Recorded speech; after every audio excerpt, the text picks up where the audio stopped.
மரம் மண்ணின் வரம். மரங்களை நேசிப்போம், பின் மனித மனங்களை நேசிப்போம். இயற்கையை நேசிப்போம், இயன்றதை யாசிப்போம்.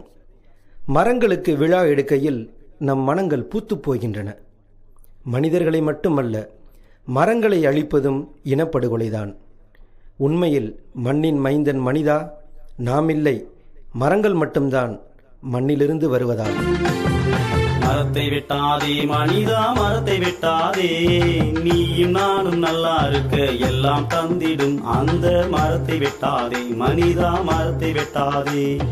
மரத்தை வெட்டாதே மனிதா, மரத்தை வெட்டாதே, நீயும் நானும் நல்லா இருக்க எல்லாம் தந்திடும் அந்த மரத்தை வெட்டாதே மனிதா, மரத்தை வெட்டாதே.